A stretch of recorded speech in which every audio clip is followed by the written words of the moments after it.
High, আমি জাহিদুল ইসলাম তুষার।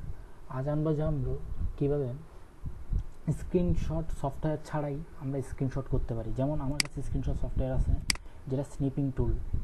এটা একটা স্ক্রিনশট সফটওয়্যার। আমি যদি এখানে ক্লিক করি তাহলে আমি চাইলে এটা ড্র্যাগিং করলে এটা আমাকে সেভ করার অপশনটা দিচ্ছে। তাহলে এটা হলো মূলত স্ক্রিনশট সফটওয়্যার।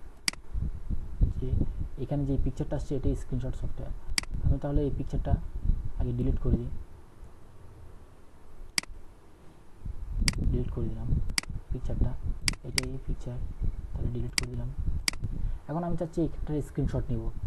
আমরা কোনো সফটওয়্যার ছাড়াই শুধুমাত্র মাইক্রোসফট ওয়ার্ড দিয়ে আমরা চাইলে স্ক্রিনশটটা নিতে পারি। এই জন্য অবশ্যই মাইক্রোসফট ওয়ার্ড 2010টা লাগবে, কারণ এখানেই একমাত্র আপডেট ভার্সনে এই জিনিসটা আছে যে এখানে একটা স্ক্রিনশট সফটওয়্যার একটা অপশন আছে। এখানে যদি আমরা ক্লিক করি স্ক্রিন ক্লিপিংয়ে দিলে তাহলে এখন অটোমেটিক আমি এখান থেকে ছবিটা নিয়ে নিতে পারবো।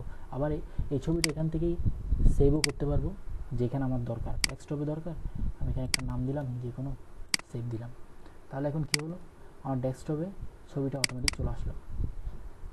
এখন এটা গেল আমার কম্পিউটারে, এটা হলো ডিফল্ট হোম পেজ।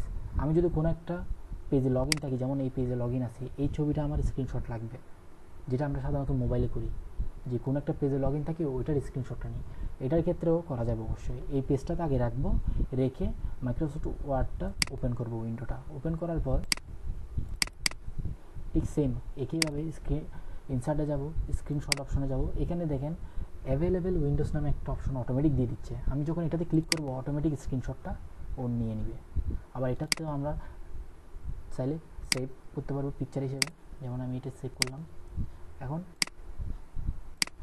এখানে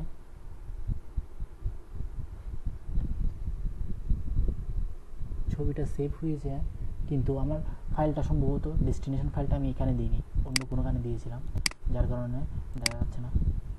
ও পিকচার্সে দিছি আমি, এই কারণেই দিচ্ছিল না। সেভ আচ্ছা, নাম দিব, নাম দিলাম, সেভ দিলাম। এখন কিন্তু ডেস্কটপে দেখাবে, কারণ তখন আমার ডেস্কটপে ডেস্টিনেশনটা ছিল না, আমি অন্য কোনোখানে ডেস্টিনেশনটা দিয়ে দিয়েছিলাম। ধন্যবাদ ভিডিওটা দেখার জন্য।